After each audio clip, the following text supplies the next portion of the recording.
پہلی آیات میں اللہ رب العزت کا مطالبہ جو رسول اللہ صلی اللہ علیہ وآلہ وسلم سے تھا، وہی مطالبہ آپ کے بعد مجھ سے۔ یاد رکھیے، اگر یہ مطالبہ، اگر اللہ تعالیٰ کی یہ بات صرف رسول اللہ کے لیے ہوتی تو یہ قرآن کا حصہ نہ ہوتی۔ اللہ فرشتوں کے ذریعے رسول اللہ تک یہ بات پہنچاتے اور ان سے کہتے کہ آپ رات کو کھڑے ہوں، آپ تہجد پڑھا کریں۔ لیکن قرآن کا حصہ بتانے کا مقصد یہ ہے کہ امت میں جو شخص رسول اللہ سے محبت کرتا ہے، جو آپ کے طریقے کو فالو کرنا چاہتا ہے، جو اللہ کو راضی کرنا چاہتا ہے، جو رسول اللہ کی طرح اللہ کا محبوب بننا چاہتا ہے، اسے بھی یہی کرنا ہوگا، انہی رستوں پہ چلنا ہوگا، انہی فٹ سٹیپس کو فالو کرنا ہوگا، راتوں کو کھڑا ہونا ہوگا۔ اور آج کل تو چونکہ یہ کام بہت آسان ہے، اس لیے میرا جی چاہا کہ میں سورہ مزمل ضرور آپ کے ساتھ پڑھ لوں، کہ یہ آج کل تو بہت ہی آرام سے اس چیز کو ہم پریکٹس کر سکتے ہیں۔ لیکن کس طرح؟ آدھی رات یا اس سے کم، مطلب اللہ تعالیٰ کو ہماری موجودگی چاہیے، ہمارا سٹینڈنگ کھڑے ہونا، ہمارا اللہ کے حضور اپنے آپ کو پیش کرنا، ایک غلام کی طرح ہاتھ سینے پہ باندھ کے اللہ کے سامنے کھڑے ہونا، اور پھر اس کے بعد جو اہم ترین حصہ جس پہ ہم بات کر رہے ہیں، ٹھہر ٹھہر کر قرآن پڑھنا، ایک ایک لفظ کو توڑ کر اس کی اہمیت کو جان کر پھر پڑھنا۔ میں نے آپ سے کہا رسول اللہ کو یہ حکم ہے تو میرا اور آپ کا کیا بنے گا؟ میں تو آپ جانتے بھی نہیں عربی کو، میں تو آپ گرامر کو نہیں جانتے، میں تو آپ ادائیگیوں کو نہیں جانتے، تو ہمیں تو اور بھی میرا خیال ہے رسول اللہ سے بھی 100 گنا زیادہ اس کے اوپر غور کرنا ہوگا اور اس کو پڑھنا ہوگا۔ نہ جانے کیوں مجھے یہ احساس ہوا کہ جو ہم فائدے نہیں سمیٹ پا رہے ہیں اپنی عبادات سے یا راتوں کے قیام سے، وہ اس لیے ہیں کہ شاید ہم ان چیزوں کو اس طرح فالو نہیں کر رہے جس طرح رسول اللہ صلی اللہ علیہ وآلہ وسلم نے فالو کیا۔ تو کیا کہا جا رہا ہے؟ قرآن کو خوب ٹھہر ٹھہر کر۔ آج ہم اسی پہ غور کریں گے کہ رسول اللہ کو یہ ٹھہر ٹھہر کر پڑھنے سے مراد کیا ہے۔ سب سے پہلی بات تو یہ ہے کہ جتنا بھی ترجمہ آتا ہے یا جو بھی آیات آتی ہیں، ان کا مطلب اور معنی سمجھ میں آ رہا ہو۔ فار ایگزامپل ہم سورہ فاتحہ پڑھ رہے ہیں جس کا معنی الحمدللہ ہم سب کو آتا ہے، تو ہمیں ہمارے ذہن میں وہ اتر رہا ہو۔ جب میں کہوں الحمد للہ رب العالمین، تو میرا جب میں کہوں حمد تو اللہ کا شکر، اللہ کی تعریف، اور کہ ساری فیلنگز میرے دل میں جمع ہو جائیں۔ پھر میں کہوں للہ، یہ تو صرف اللہ کے لیے ہے۔ کون سا اللہ؟ جو عالمین کا رب ہے، جس کے قدرت میں، جس کے اختیار میں یہ دنیا ہے، یا یہ جہان سارے کا سارا، یہ دریا، یہ پانی، یہ فضائیں، سب کچھ جو کچھ میں سوچ سکتی ہوں وہ سب اس کے اختیار میں ہے۔ اس اللہ کے سامنے کھڑی ہو کر میں اس کی تعریف کر رہی ہوں، میں اس کا شکر ادا کر رہی ہوں۔ اس طرح سے، اس انداز سے اگر ہم نے سورہ فاتحہ کو پڑھا تو دیکھیں، دن میں تو شاید میرے اور آپ کے پاس عذر ہو کہ اس طرح تو پھر ہم نماز بھی پوری نہیں پڑھ سکیں گے، ٹائم ہی نہیں ہوتا، لیکن رات میں تو ہمارے پاس یہ عذر نہیں ہے، اور کم از کم رمضان کی راتوں میں تو یہ عذر بالکل بھی نہیں ہے کہ ہم اس طرح نہیں پڑھ سکتے۔ اور کب مطالبہ کیا اللہ نے کہ بہت سارا پڑھو؟ مجھ سے تو کہا گیا بس تھوڑا ہی وقت گزار لو، ایک حصہ رات کا گزار لو، وہ 1 گھنٹہ ہو سکتا ہے، وہ آدھا گھنٹہ ہو سکتا ہے۔ تو کس طرح سے میں پڑھوں کہ میں، اور جہاں کہیں کوئی ایسی آیت مبارکہ ہو کہ جہاں اللہ کی نعمتوں کا ذکر ہو تو میرے دل میں وہ ساری نعمتیں آ جائیں، شکر آ جائے، میری آنکھیں نم ہو جائیں کہ اللہ تعالیٰ آپ نے کیسی کیسی نعمتیں مجھ پر ابھی سورہ یاسین پڑھ کر آئے ہیں۔ اللہ نے جانوروں کو بھی نعمت کہا، ان کے ہمارے اختیار میں ہونے کو بھی نعمت کہا، ان کے دودھ اور ان کے گوشت کو بھی ہمارے لیے نعمت کہا، پودوں کو نعمت کہا، کس کس چیز کو میرے اور آپ کے لیے نعمت قرار دے کر اللہ نے ہم سے شکر کا مطالبہ کیا۔ پھر اس کے بعد رسول اللہ صلی اللہ علیہ وآلہ وسلم کس طرح قرأت کیا کرتے تھے؟ حضرت انس سے پوچھا گیا تو انہوں نے کہا آپ الفاظ کو کھینچ کھینچ کر پڑھتے تھے۔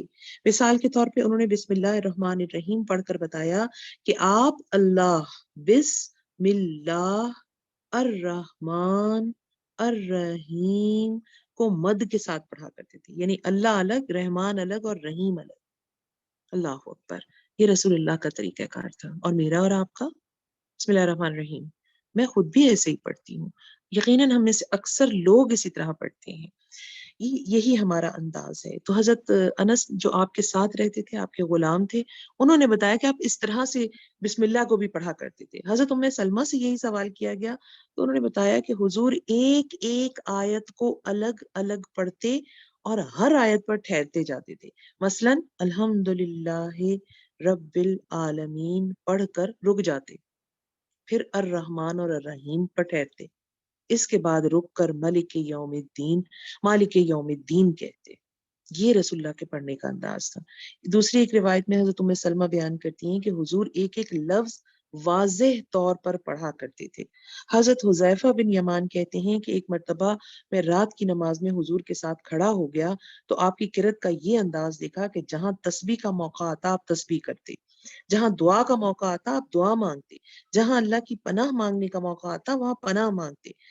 حضرت ابو ذر کا بیان ہے کہ ایک مرتبہ رات کی نماز میں جب حضور اس مقام پر پہنچے کہ اللہ یہ تیرے بندے ہیں، تو چاہے تو انہیں عذاب دے اور تو چاہے تو معاف کر دے، تو غالب اور دانا ہے، تو آپ اسی ایک آیت کو دہراتے رہے یہاں تک کہ صبح ہو گئی۔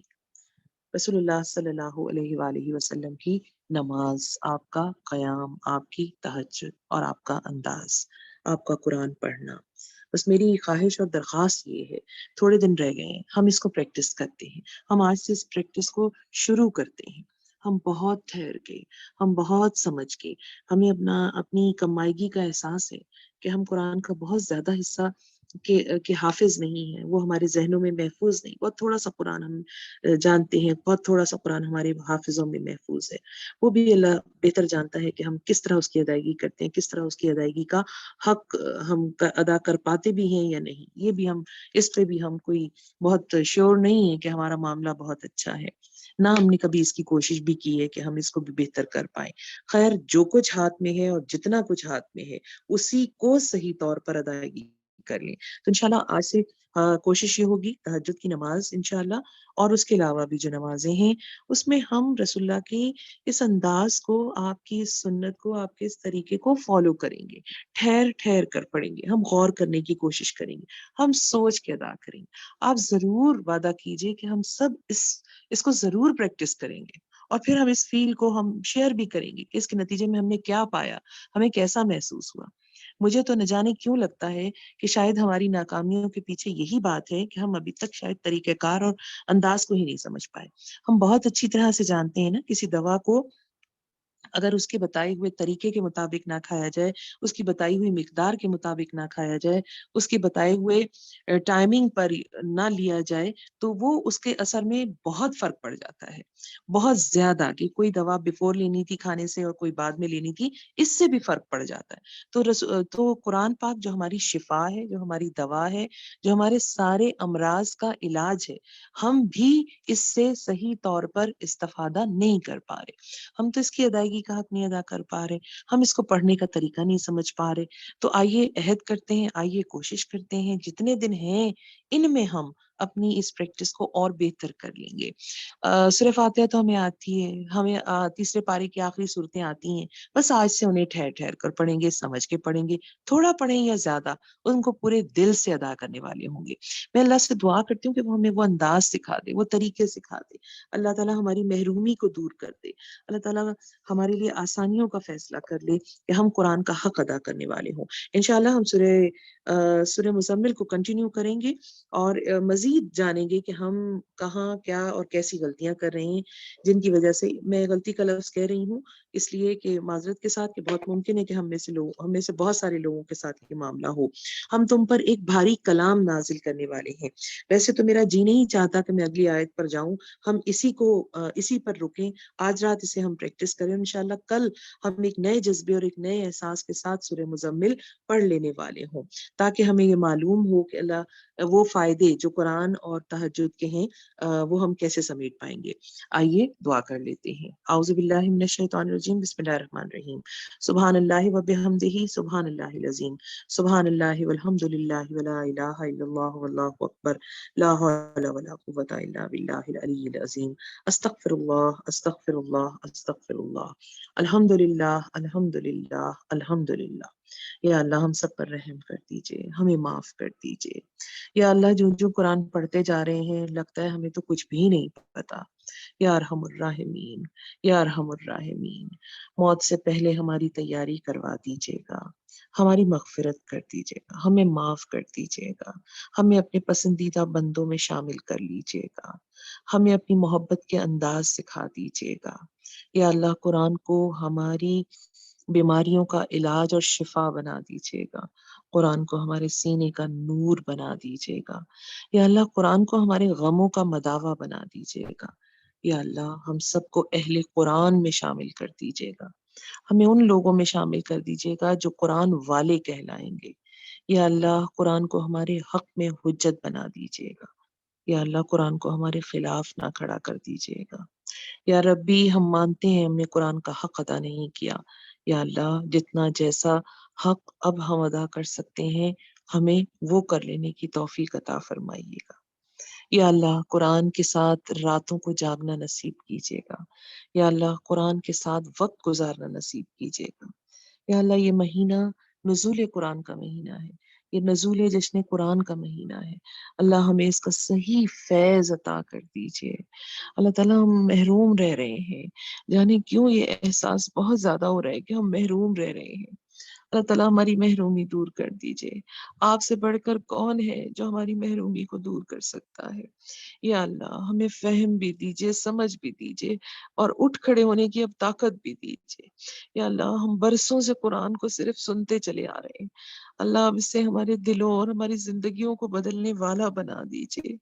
یا ارحم الراحمین رحم کر دیجیے، اس سے پہلے کہ ہم آپ کی طرف لوٹا دیے جائیں اور خالی ہاتھ ہوں، ہم پر رحم کر دیجیے۔ اس مہینے کو، اس رمضان کو ہماری تبدیلی کا رمضان بنا دیجیے، ہماری مغفرت کا رمضان بنا دیجیے، ہماری معافی کا رمضان بنا دیجیے۔ یا اللہ قرآن کو ایسے پڑھنا سکھا دیجیے جیسے آپ کو پسند ہے، جیسے آپ نے اپنے نبی کو حکم دیا تھا، اللہ تعالیٰ ہمیں بھی ویسے ہی قرآن کو پڑھنے کی توفیق عطا فرما دیجیے۔ اللہ ہم وعدہ کرتے ہیں، ہم عہد کرتے ہیں، جتنا وقت نصیب ہوگا تہجد کا، رات کا، اللہ تعالیٰ ہم اس میں بہترین طریقے سے قرآن پڑھیں گے۔ یا اللہ جو کچھ ہم پڑھیں ہیں اسے قبول کر لیجیے۔ یا اللہ سوتے جاگتے کی جو عبادتیں ہم کریں اللہ تعالیٰ انہیں ہمارے منہ پہ نہ دے ماریے گا، انہیں قبول کر لیجیے گا، اپنے کمزور، ناتواں اور اپنے فقیر اور حقیر بندوں کی طرف سے اسے قبول کر لیجیے گا۔ یا ارحم الراحمین آپ نے مدد نہ کی، ہاتھ نہ تھاما تو ہم ناکام رہیں گے، آپ نے ہمارا ساتھ نہ دیا تو ہم نقصان میں رہنے والے ہوں گے۔ یا اللہ آپ کے محبوب نے کہا تباہ ہو جائے وہ شخص جو رمضان کا مہینہ پائے اور پھر اپنی مغفرت نہ کروا لے۔ ہمیں مغفرت کروانے کے طریقے سمجھا دیجیے اللہ میاں، ہمارا ہاتھ پکڑ کے ہماری رہنمائی کر دیجیے۔ اللہ تعالیٰ ہم اپنے آپ کو محروم سمجھ رہے ہیں، ہماری محرومیاں دور کر دیجیے، ہم پر رحم کر دیجیے۔ یا ارحم الراحمین جو بیمار ہیں ان کو شفا عطا فرما دیجیے۔ یا ارحم الراحمین جتنے لوگ تکلیف میں ہیں ان کی تکلیفوں کو دور فرما دیجیے۔ اللہ پاک ہمارے اس گروپ میں خوب برکت عطا فرما دیجیے، بہت سارے لوگوں کو ہمارا ساتھی بنا دیجیے۔ یا اللہ دنیا میں بھی ان کا ساتھ دیا ہے، آخرت میں بھی، اپنی جنتوں میں بھی ان کا ساتھ عطا فرمائیے گا۔ یا اللہ عائشہ ان کی والدہ پر اپنا خصوصی فضل فرمائیے گا، ان کو صحت اور سلامتی عطا کیجیے گا۔ یا اللہ ان کی پریشانیاں دور کر دیجیے گا۔ اللہ پاک ہم سب کے جتنے مرحومین ہیں ان سب کی مغفرت فرما دیجیے، ہمارے مرحوم والدین کی مغفرت فرما دیجیے۔ اللہ تعالیٰ ہمارے ان عزیزوں اور اقارب کی مغفرت فرما دیجیے۔ اللہ تعالیٰ بہت ڈر لگ رہا ہے، بہت سارے لوگ قرآن کو پڑھے، سمجھے اور ان آیتوں کو بھی غور کیے بغیر دنیا سے چلے گئے۔ اللہ تعالیٰ آپ کا بہت شکریہ، آپ نے اتنا موقع تو دے دیا کہ ہم نے اس کو پڑھ لیا ہے، اب ہمیں اس کا حق ادا کرنے کی توفیق بھی دے دیجیے گا۔ یا ربی ہم آپ سے آپ کا رحم مانگتے ہیں، اللہ ہم آپ سے آپ کا کرم مانگتے ہیں۔ اللہ تعالیٰ جو مانگنے کی چیزیں ہمیں وہ مانگنے کی توفیق عطا فرمائیے، ہمارے دل میں غنا عطا فرما دیجیے، ہم سب سے راضی ہو جائیے۔ ربنا تقبل منا انک انت السمیع العلیم وتب علینا انک انت التواب الرحیم، وصلی اللہ تعالی خیر خلقہ واصحابہ اجمعین برحمتک یا ارحم الراحمین، آمین یا رب العالمین۔ جزاک اللہ خیر۔